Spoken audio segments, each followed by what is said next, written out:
Hello, this lecture will cover pages 142 through 144 of my lecture notes. Please print those pages out and have them in front of you as I present this lecture on Integrated Circuit Specifications Part C, Digital Power and Open Collector Outputs. We're going to start at the bottom of page 142. We're going to look at power, and you're going to want to get your specification out on the 7400 NAND gate package. It's page 273. Keep that handy as we go through this lecture. You're going to need it. We know the power law, at least maybe you had this in physics. The power in watts is equal to the voltage times the current. That's a very important equation in electrical engineering. We can define ICC average, and that's the average collector current in these integrated circuits. If you know, VCC goes to the collector indirectly of all the transistors in the IC package. If you look back at the actual circuits, the output totem pole, for instance, the upper transistor collector goes to VCC, and the transistor stage right next to that, previous to it, it goes to VCC as well. So we can calculate current CC average as ICC in the high state plus ICC in the low state. You get these from the specs, divided by 2. So if you look at the specifications here for a particular package here, you can see that we have ICC in the high state, and here's a typical value, and here's your maximum value of 8 milliamps, and then ICC low, the low state, typical is 12 milliamps, and the max is 22 milliamps, so they're coming from the specification here. Just divide that by 2 to get the average. The average power dissipated then is VCC times that average current. So these equations are very, very useful in all the integrated circuit package specifications. The numbers change, that's all. For instance, here's an example. It says, what is the average power dissipated for a TTL 7400 IC? Well, you can look over example A2 on page 532 in your textbook. Let's see what that says here. That's before you work this problem. I look over this example here, example A2, and if you take a look at it, basically, there's the problem right there. Referring to the data sheet for the 74 ALS00 quad 2 input NAND gate IC figure 811, they want you to determine the maximum average power dissipation and the maximum average propagation delay of a single gate, that is. So if you look at their solutions, and you'll have your textbook too, the average power dissipated is 10.45 milliwatts, and just divide that by 4 and you get the average power dissipated per gate is 2.6 milliwatts. And then if you take a look, we're using maximum propagation delays, and you can get the maximum propagation delay just by adding those two up, and they simply in the book divide by 2 to get 9.5 nanoseconds. Again, this is the worst case maximum possible average propagation delay, because we're using maximum values there.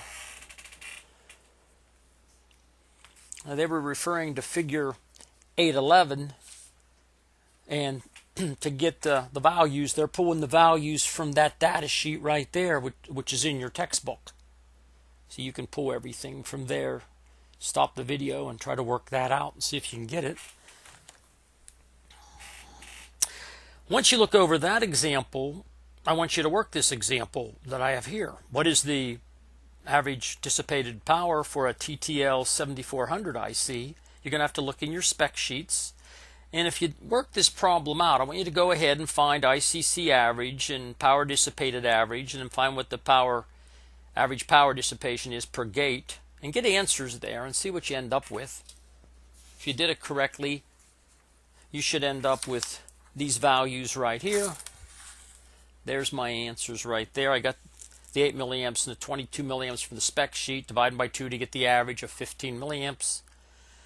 I took the maximum voltage there. Maybe you took 5 volts, as long as you know what you're doing here. But I figured, you know, I'm going to take the maximum value there. This is an average here, so average current. But I took 5.25 times 15. I get 78.75 milliwatts. Divided by 4 to get per gate, I get 19.7 milliwatts. What I'd like you to do is make sure you look over on page number 143 these examples before you try doing the homework.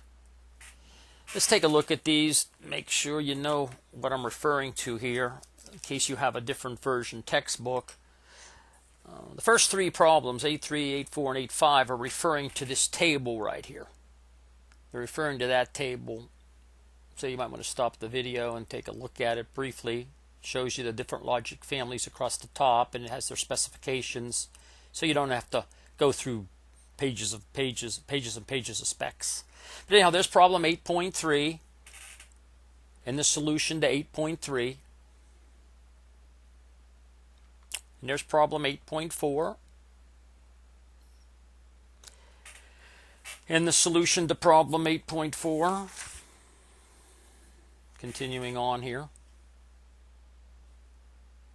Problem 8.5, good problem, very good problem, 8.5. And you can see the remainder of that solution here on the next page. And you have that textbook, I'm sure, these pages. And there's your 8.6 problem. That's a good problem also. And they're referring to table 8.7 in this problem. There's the solutions here for the rest of that example 8.6, but here's table 8.7. That's what we have right there, and that's where they're getting the values right there.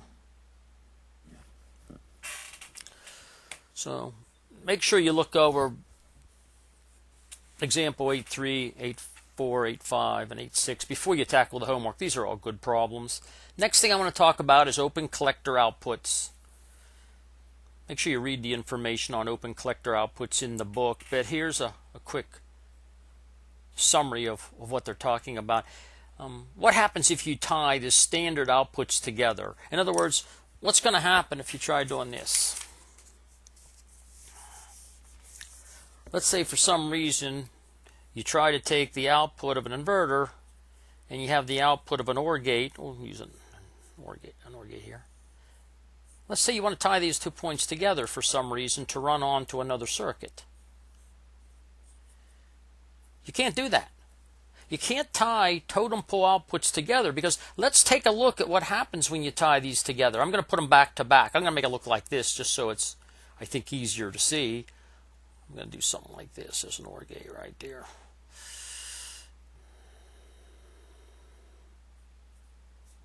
That's that OR gate, and here's that inverter. I'm just putting them back to back. Why can't you tie those together like that? Well, this is what happens. You look on page 143 when you do that.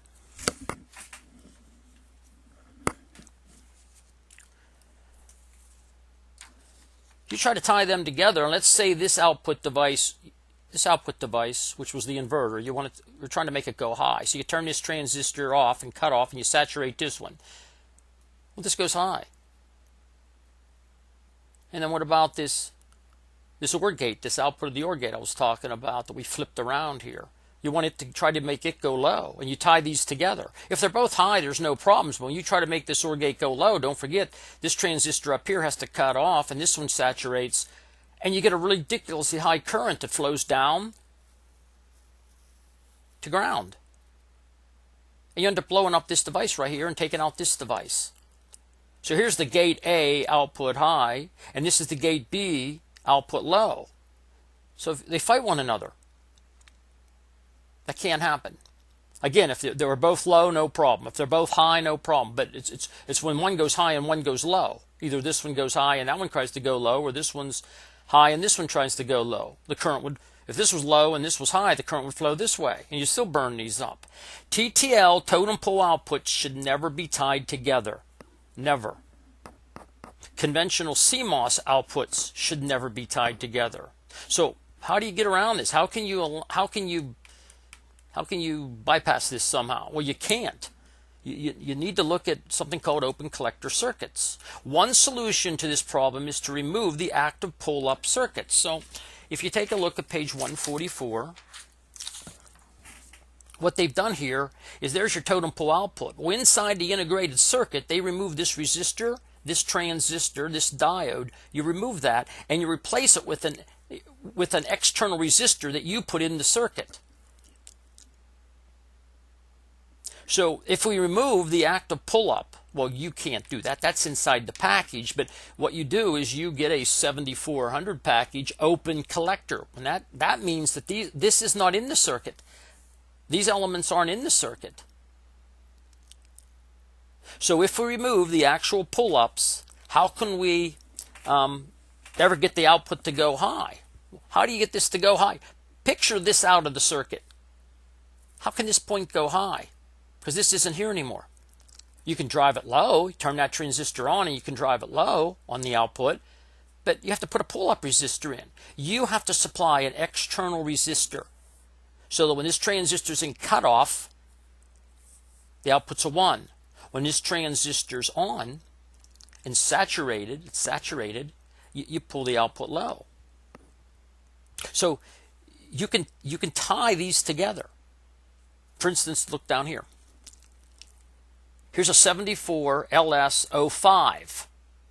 It's not an 04, it's a 74 LS05. 05 is an open collector hex inverter. You can look at the specs on specs 276. You can see this in your spec sheet. But these are open collector. To get those to work, you have to have a pull-up resistor. One pull-up resistor for all three of them. And it forms an AND function. We're tying these all together. It allows you to tie them together like this now because you won't blow anything up here. But when you tie them together, it's called a wired AND. Why? Because if this is 1 and this is 1 and this is 1, that's the only time you're going to get a 1 out here. It's called a wired AND. So what I like to do is look at that wired AND as a negative input OR. Remember De Morgan's theorem? Change the basic gate to an OR, invert the inputs, invert the outputs. Put this gate, this AND, this wired AND right here. It's not an actual gate, but it functions that way. And you understand it. If this goes low, or this goes low, or this goes low, the output goes low.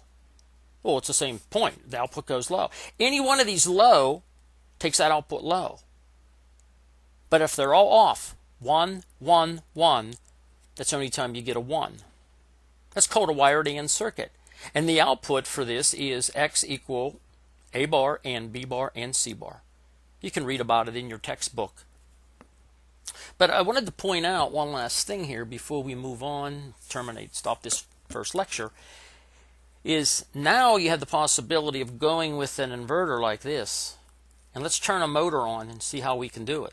If that's an open collector, okay, we said that was a 74, let's see what we call it, a 74 LS 05, open collector hex inverter.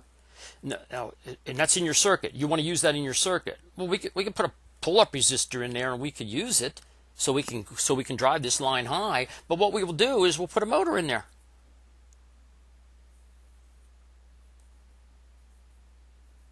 Here's a motor. Tie it to VCC. And we're going to call this turning the motor on, and obviously the signature here will be on bar. That has to go low to turn the motor on. I think you could see how this works. This motor is nothing more than a resistance. That's the resistance of the motor. So when this is low, this is high. With this being high and this being high, there's no voltage differential across here. Current can't flow. The motor doesn't come on. When this goes to a 1, high active, this goes to a low, it's low active, and you get current flow. Sinking current. And that motor turns on. So you don't always have to put an external pull-up resistor in when you're using open collector circuits. Sometimes you can actually put in the device you want to use because it does look like a resistor. Open collector circuits, you can tie the outputs together, but you cannot tie TTL standard circuits outputs together. Can't do that. And that concludes the lecture.